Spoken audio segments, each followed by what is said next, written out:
to you again. As Sandler once sang, Hanukkah is the festival of lights.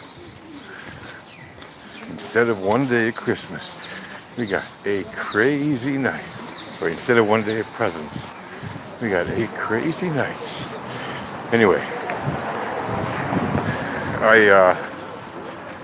no matter what you celebrate or believe in, or even if you don't, I wish you happy days and all good things and all the joy and love and laughter and health and happiness. So yeah, it is Hanukkah, and I mentioned that, and you might think, why are you talking about Hanukkah on a marketing channel? Well, obviously I don't just talk about marketing. Since a long time, right? I also cover trading and big ideas and things like that. But why Hanukkah? Well, first of all, holidays are very much inspirational, aspirational, right? They're dreams in many ways. Whether their legend, their kernel, their seed has a measure of truth historically or not, and some do and some don't. That's just the nature of each holiday. They all have their own culture, and each of their cultures will have a different measure of truthiness and all that. And so the question is, right, why talk about such a topic, right, when I could focus on things that are easier, safer to talk about in many ways for a marketing channel. Well, I don't really just want to talk about safe things, It's not my nature. I like to push the edge, push the boundaries, right? And the reason for that is because that's how you get to discover new territory. That's how you just get to make innovations, breakthroughs, make actual positive impact changes in the world we live in, both on a marketing level and on other levels, big ideas and whatnot. So, what exactly is important about Hanukkah, and why would I talk about it on a marketing channel? Well, Hanukkah is the festival of lights, as the Jewish people call it, Hanukkah, and that is a reason to celebrate certain things, even if you don't believe in the religion, even if you don't, you're not a deep or spiritual person at all. Maybe you're atheist, maybe you're anti-theist, maybe you're whatever, the most virulent hater of the Jewish religion for whatever weird reason. You can still learn something from it, something positive.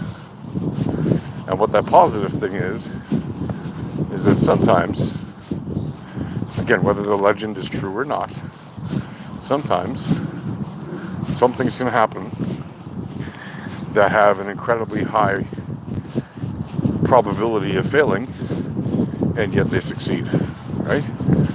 Okay. So even if the distribution model put the probability of the so-called little oil, bottle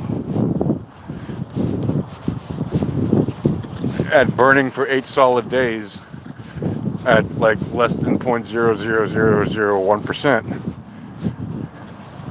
according to the legend, that's what happened. It burned for 8 days till they had enough time to go get oil from some other place. And again, it doesn't matter if you believe in that story or not, right? It matters that the story happened, in the sense that it was told and retold for eons, and that it continues to be told precisely because of the improbability. Right? Now, there are a lot of fairy tales in the last few thousand years that one might have told and retold. In fact, there are. But how many of them have sustained that level of commitment to retelling the story cyclically every year for so many years? Right? It is a story of the improbable, of literally light against the darkness, right? Of finding the few drops or the small amount, the most minimal amount of oil that you could find to keep the light for like one night, hoping it will last you 8 nights, and then miracle of miracles, it lasts for 8 nights.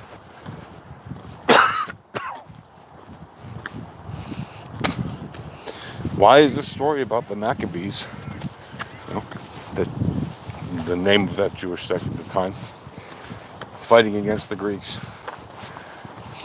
and trying to do everything they can to keep the spirit of Hanukah alive? Why is that so important?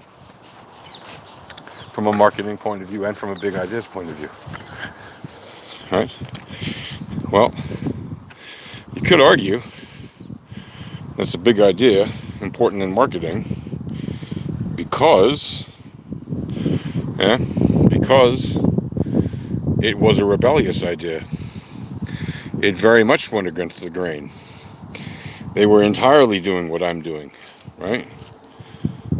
They were pushing the envelope by playing with the dreidel games, pretending they were studying the Torah. Pretending they were gambling with dreidels instead of studying the Torah. Right? They were going against the norm. The norm at the time was under Greek law, and the Greeks had, conquered the land of Israel. Under Greek law, Jews were not allowed to study the Torah at some points in time. Right? And so, because it was forbidden for them to do so, they invented this kind of toy and a game for it. And that game was like you would gamble, some simple coins or whatever. And that game, the dreidel game, has successfully been marketed from generation to generation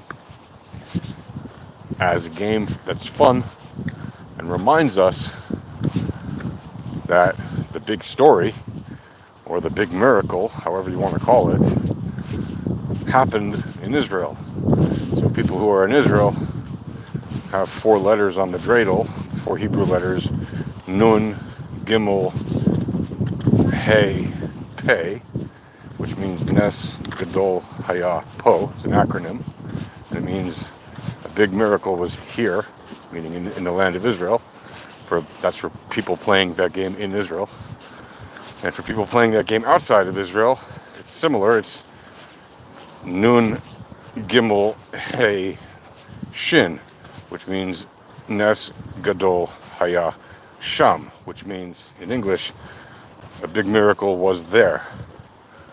There meaning in the land of Israel, for those that are outside of the land of Israel. So again, that is a cultural marketing practice that has successfully been passed on from one generation to the next for thousands and thousands of years. Why is it so successful? And again, when I say it's a marketing practice, it's not like selling cars or mortgages or diapers or bank loans or whatever.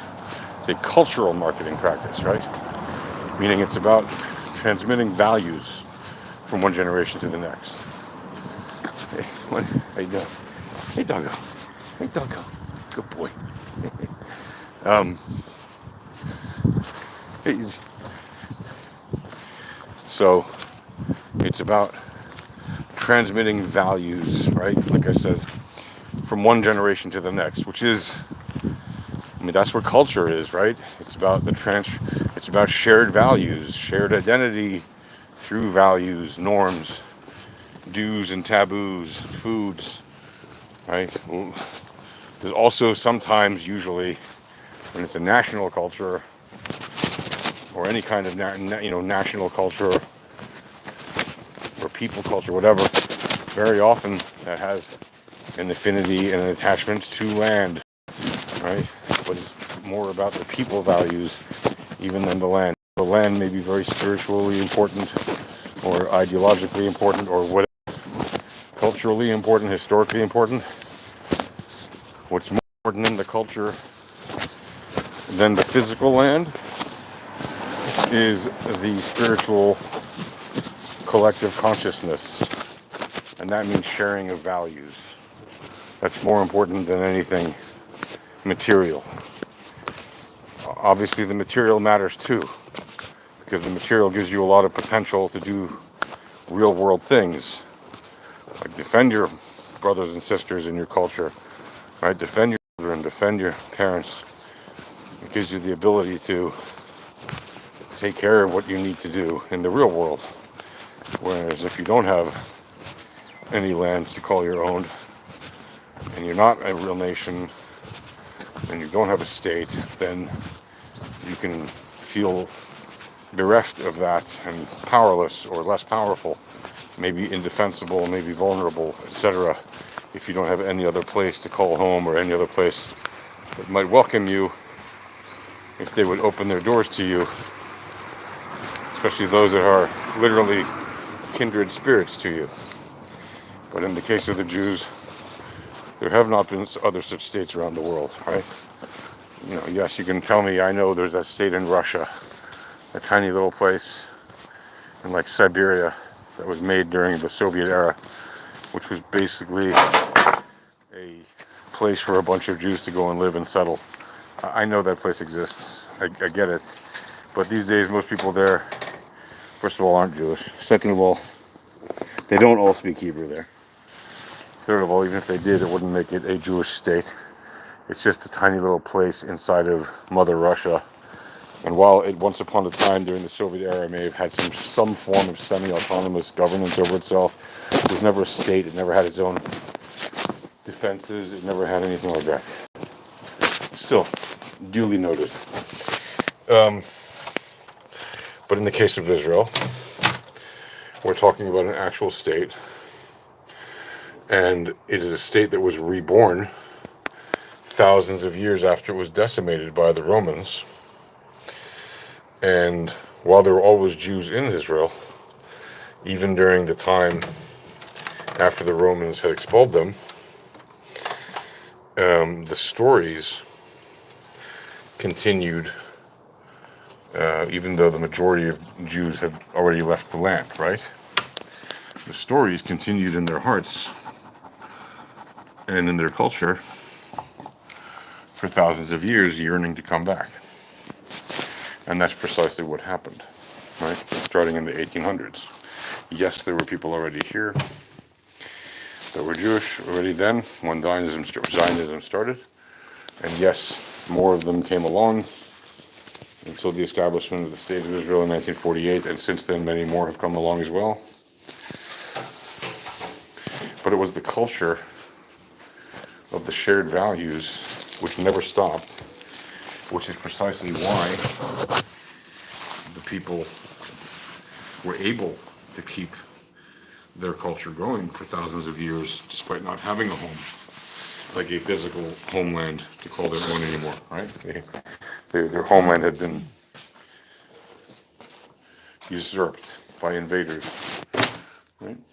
Of course, the homeland had been usurped before they were there for the very first time, had been usurped by them, and had been usurped by many other people since then. But the ones who have had unquestionably the longest connection to it, without any question, the longest continuous, and even just the longest amount of time,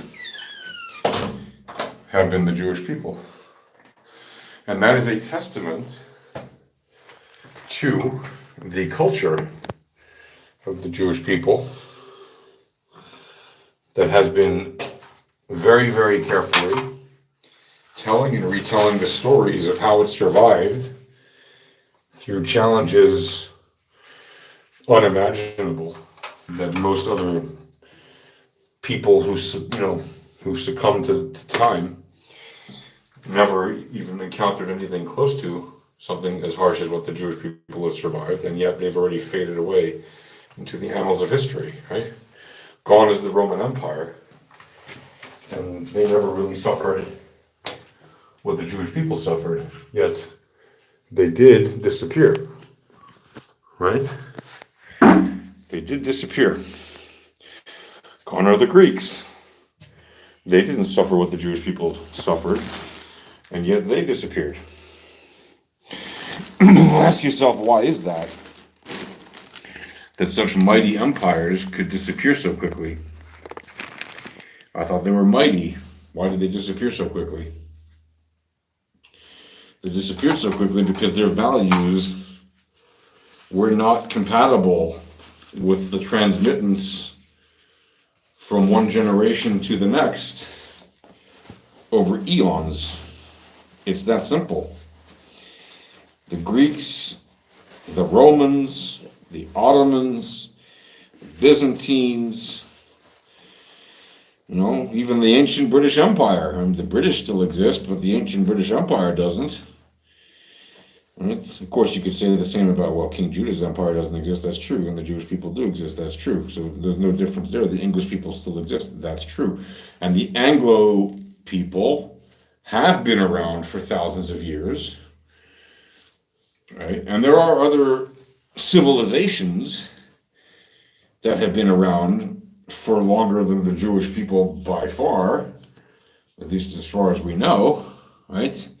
The Aborigines in Australia, the Chinese culture, they have existed for thousands and thousands and thousands and thousands of years.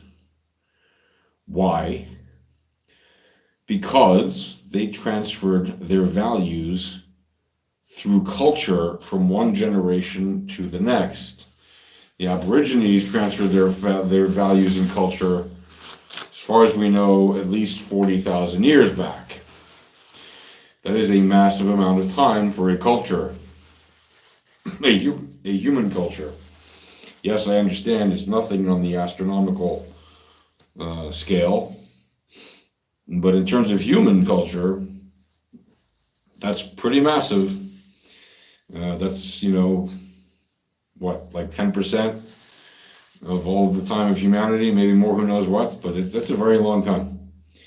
If humans have been around for 500,000 years, 1,000,000 years, we don't know exactly, but,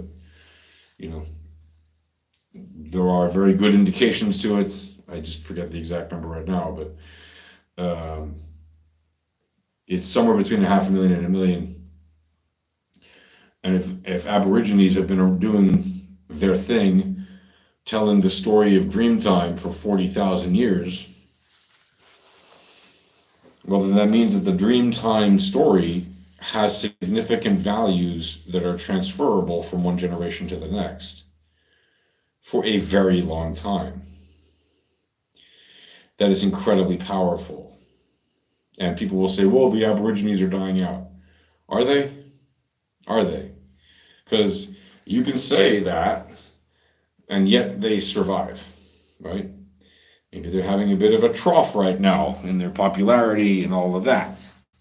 But I would not be surprised if the Aborigines made a comeback even during our lifetime. And by comeback, I mean if they would see that their culture is worth preserving and enriching, and I'm going to use a Homer Simpson word, ambigifying, right? They have a lot of reasons to be proud of their culture, the Aborigine people. And it is a part, and a very important part, of human tradition at this point, regardless of what one may think of the Aborigines. And there was a time when people did not think highly of them. They thought of them as savages and all these other terrible words they would use against them. And then eventually, of course, culture and perception of culture changed, and perception of different ethnic groups around the world changed, in my opinion, for the better for the most part, in the sense that somewhere around the middle of the 20th century, gee, what happened then? Somewhere around the middle of the 20th century, people realized, hey, all this ethno-hatred doesn't really have a place in the legacy of transferring good values from one generation to the next. So maybe we should cut that out. And that's exactly what happened, is we transferred good values from one generation to the next, and we stopped transferring, as much as possible, bad values. But that is the cycle of history that has always been doing that, and has continually been optimizing the values being transferred from one generation to the next. And arguably, the improvements have been going on for a long time, for thousands of years. Nevertheless, there are some times when it is more obvious than others when these big changes happen.